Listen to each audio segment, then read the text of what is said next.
कश्मीर की वादियों में प्रवेश करें तो अध्यात्म जगत की बात हो, संगीत जगत की बात हो, साहित्य जगत की बात हो, कल्हड़ की राजतरंगिणी की बात आएगी।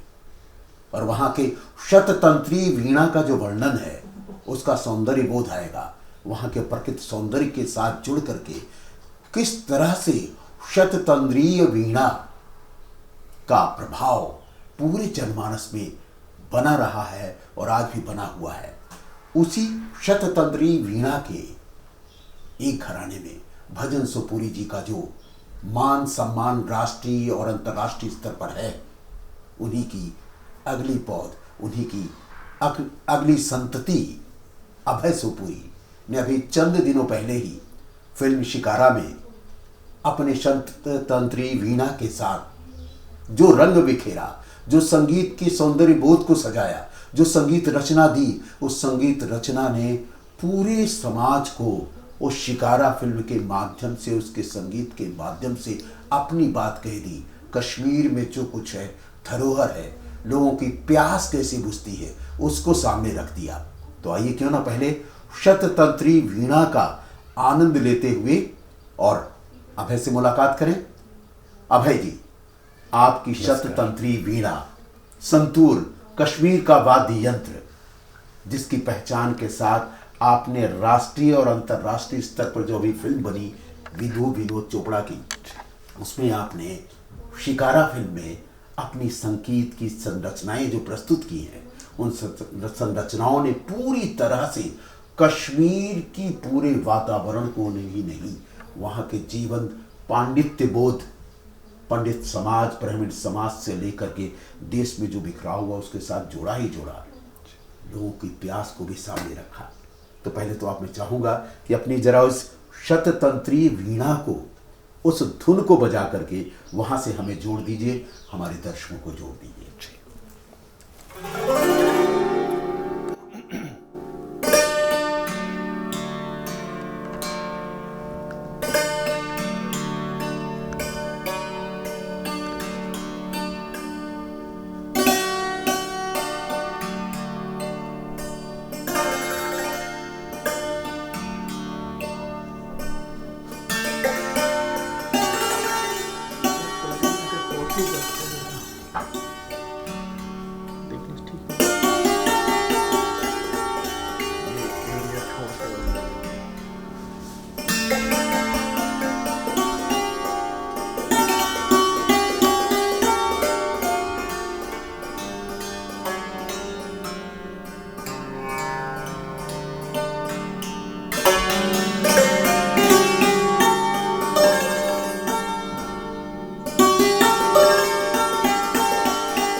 एक बड़ी खूबसूरत बंदिश है साथ में, हाँ पेश करता हूँ। स्वागत।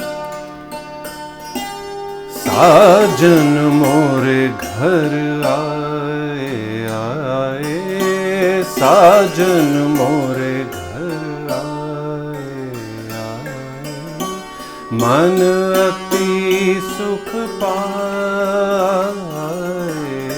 मन अति सुख पाए, साजन मोरे घर आए।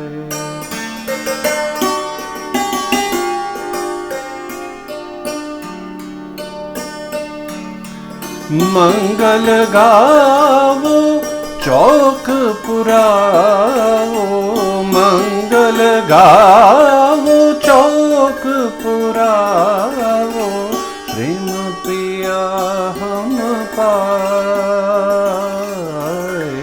प्रेम पिया हम पाए, साजन मोरे घर आए।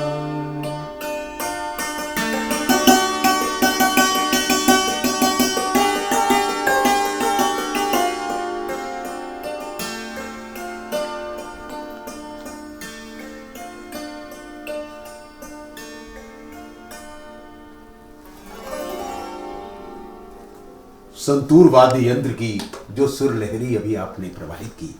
अभय जी, कश्मीर की वादियों में आपका वही जन्म हुआ, पले बढ़े और राष्ट्रीय और अंतर्राष्ट्रीय स्तर पर आपने अपने मुकाम तय किया और आज आप यहाँ पहुंचे हो। तो जरा याद नहीं आता आपको कि बचपन में हम कश्मीर के उन चश्मे में जो पानी पीते थे और वहाँ के झेलम का तट हो या कहीं भी जाकर के पहाड़ की गोद में जहाँ बैठते थे, वहाँ के सौंदर्य के साथ जी करके इस संगीत रचना से स्वयं को जोड़ा और आप आगे यहाँ बढ़े।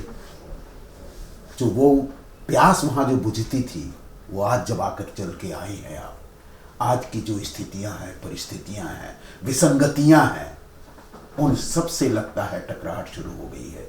और हम जी लेने के लिए हमको जो शुद्ध जल की आवश्यकता है वो नहीं मिल पा रही। हमारा चश्मा जो था हमारे दूर हो गए, पानी हमारे प्रदूषित हो गए हैं, नदियाँ हमारी बेजार सी हो रही हैं। तो आप अपनी यादों में खोते हुए, अपने उस पल को याद करते हुए आप अपनी बात कैसे कहेंगे कि आज की जो स्थिति है इसको जोड़ करके आप आगे आएंगे? जी, पहले मैं बताऊं, आपने जो कश्मीर का जितना भी एक डिस्क्रिप्शन दिया वो बिल्कुल 100% सही है।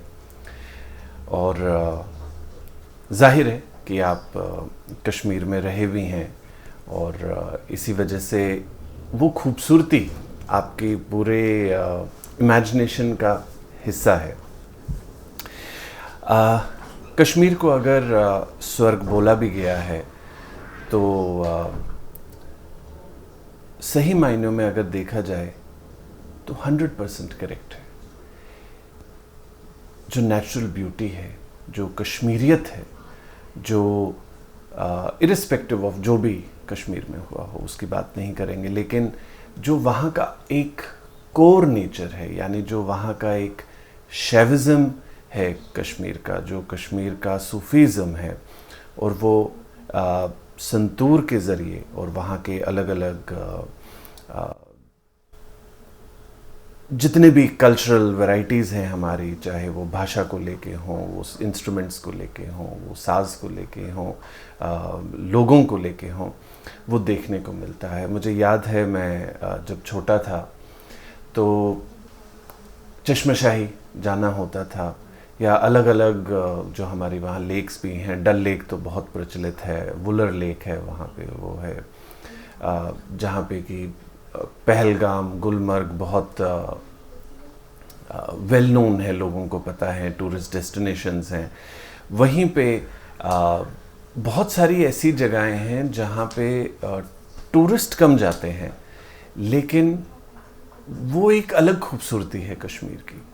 और जहाँ भी जाते थे मुझे नहीं लगता, बल्कि ऐसा शायद कभी नहीं हुआ कि हम घर से या तो पानी की बोतल लेके गए हों या रास्ते में ख़रीदा हो। इनफैक्ट तब तो कल्चर भी नहीं था मिनरल वाटर बॉटल्स का। और कितना भी आप खा लें, कश्मीर का खाना तो सब लोग जानते हैं बहुत एक हेवी डाइट होती है, लेकिन आप कितना भी ओवर ईट कर लें, अगर वहाँ का पानी आप पिए, वहाँ के चश्मों का आप पानी पिए, तो सडनली थोड़ी देर में आपको वापस भूख लगना शुरू हो जाएगी। ये वहाँ के पानी की जो एक ख़ास बात है वो है, बहुत ही शुद्ध पानी है, आज भी है। लेकिन ये भी बात सही है कि हम जब छोटे थे, डल लेक में जाते थे, स्विमिंग करते थे, तो मुंह में तो पानी जाता ही है, और वो पीने में भी कोई हर्जा नहीं था। हालांकि लेक का पानी था, लेकिन अगर पी भी लिया तो चल जाता था। आज नहीं कर सकते, आज बहुत पोल्यूशन है उस वाटर में। काफ़ी कुछ किया जा रहा है, काफ़ी कुछ करने की भी ज़रूरत है, लेकिन कितना कुछ चेंज हो गया। 30 सालों में बहुत कुछ चेंज हो गया।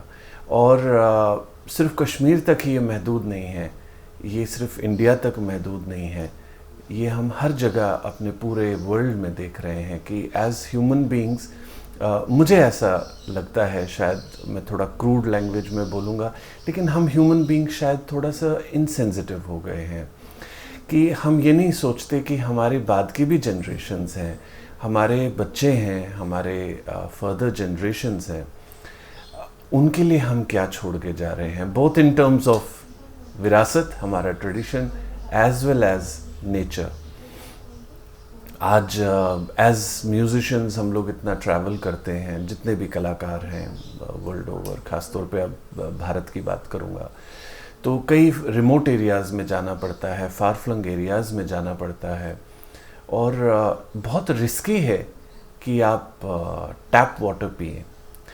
इनफैक्ट जब मैं दिल्ली भी आया 1990 में, कश्मीर से जब हम लोग निकले, तो काफ़ी सालों तक, मोर देन अ डिकेड और सो, मे बी 15 साल तक मैं टैप वाटर ही पीता था हमारे लोधी एरिया में। लेकिन आज ये रिस्क नहीं ले सकते। बच्चे इस टैप वाटर में पीते हुए नहीं बड़े हुए हैं, वो चाहे आरओ हो, फिल्टर्स हो, जो भी हम घर में यूज़ करते हैं। यानी हमने अपनी प्रकृति को किस स्टेज पे हम लेके आए हैं कि हमें टेक्नोलॉजी का इस्तेमाल करना पड़ रहा है उस नेचर को यूज़ करने के लिए। हमें मास्क लेना पड़ रहा है ब्रीथ करने के लिए, हमें फिल्टर्स लेने पड़ रहे हैं वाटर, पानी पीने के लिए। ये बहुत अलार्मिंग है, और मुझे ऐसा लगता है कि अभी भी नहीं सुधरे तो उसके बाद ईश्वरी जाने की हमारे आने वाली जनरेशन्स के साथ क्या होगा। नदियों का पानी पोल्यूटेड है, सूख रहा है, गंदा है। हर चीज़ से हमें सोचना है। हम एक सिविलाइज सोसाइटी हैं, हम एक बहुत मैच्योर्ड सोसाइटी हैं, और जिस वक्त भारत एक फुल डेवलप्ड नेशन के तौर में ग्रो कर रहा है, मुझे नहीं लगता कि इन चीज़ों को हम छोड़ सकते हैं। ये उस डेवलपमेंट का हिस्सा है, ये हमारे मैच्योरिटी का हिस्सा है। एक मैच्योर्ड सोसाइटी कैसे आगे बढ़ सकती है अगर ये बेसिक चीज़ें हम पीछे छोड़ दें। अभय जी, बहुत अच्छी बात आपने कही।